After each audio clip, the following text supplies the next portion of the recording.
Welcome back. There's the courthouse where in about 45 minutes, the verdict in the Conrad Murray case will be announced. 4 members of the Jackson family so far, as we believe, Catherine, Joe Jackson, Randy, Reby, all arriving at the courthouse.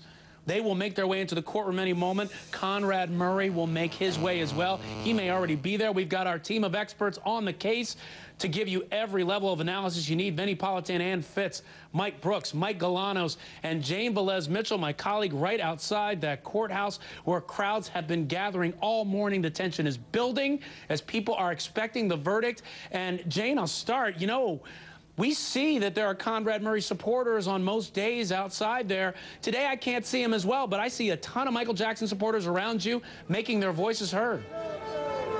Well, they have been pushed back because a huge quantity of lots of Michael Jackson fans have been arriving here from the moment word spread that 3 buzzers went off. What I'm going to do is ask Joe to raise his camera up so that you can see what it's like here. And take a look over there. Over there, you can see that it's a huge, this entire block has been filled up with fans, and that's the same on the other side as well. So a little rougher, but that's what happens in live television as we are trying to bring you really what's going on here. And we have somebody who's been walking up and down holding the headline from the O.J. Simpson case, O.J. not guilty. And that is really, in terms of sheer intensity, nothing else, but just sheer intensity, it really brings us back. It's deja vu all over again to the scene, the feeling when the O.J. Simpson case was being decided in this very same courthouse. And of course, we've been talking to Marcia Clark, the prosecutor in the O.J. Simpson case, throughout this trial, and she has had those sort of deja vu moments where she says, wow, it is, there are so many similarities, the same courthouse, the same level of intensity, many of the same reporters. I was covering it, and so many of the other reporters are here from the days of the O.J. Simpson trial. So everything changes, but everything stays the same. When there's a big case, you have this kind of reaction, and it's a very human reaction. Right. There's nothing people want more than not knowing what's going to happen next, and that's exactly what we've got right now. We're waiting for LaToya any second, Ryan, and we'll bring you when she comes. You're absolutely right, Jane. You're absolutely right, Jane. And Beth Karras is right outside the 9th floor courtroom. Beth Karras, describe to us how this is all going to happen once the jury is in. Where do they go? What happens?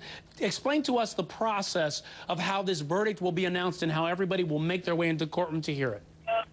This is what we expect will happen, Ryan. The jurors will come in.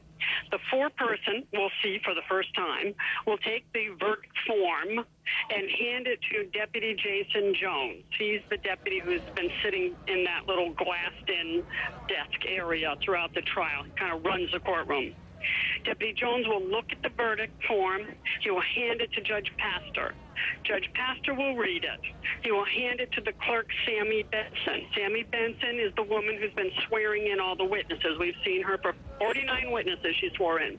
Sammy Benson will read the verdict.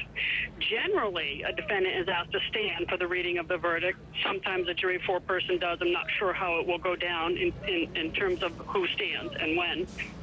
After the verdict is read, or actually before that, the judge is likely to tell the public gallery that there will be no outburst, no reaction, because obviously one side of the courtroom is going to be happy and the other side isn't, but both sides would react, one would think, if they could. So, audibly react, that is. So he'll ask for no outward displays of emotion. The verdict will be read. Maybe the jury will be polled. Jurors will be thanked for their service. They will leave. And then, depending on what the verdict is, the judge will hear from the lawyers. If it's a guilty verdict, David Walgren may get up there and ask that bail be increased from the $75,000 it is right now. Conrad Murray hasn't proven to be a flight risk at all. He's made all of his court dates, even living out of state. But they may ask for an increase in bail or even remand, because if he's convicted, he'll be a felon, a convicted felon, and that, of course, increases someone's risk of flight. I don't know what the judge would do, but we can probably hear a bail application. And then he could be put in, he could be locked up, and the judge will also set a sentencing day. And it will be a shorter day if he's locked up. It'll be 3 weeks or so, but I'm told it will be before the holidays in any event. Okay, and Beth Karras, we look outside the courthouse, we see the tension, we see the crowds that are building, bigger crowds than we've seen before. The security presence is intense out there. You see all those officers lined up. A lot of times that means a member of the family is about to arrive. But I'll tell you what, on most days, you'll see maybe half that presence out there waiting for the family. That's because you've got crowds on both sides waiting to hear this verdict. You wonder what their reaction is going to be, whether it's guilty, whether it's not guilty. Want to bring in Vinnie Politan. Vinnie, you know, I look at this and I'm wondering, this is such a huge moment.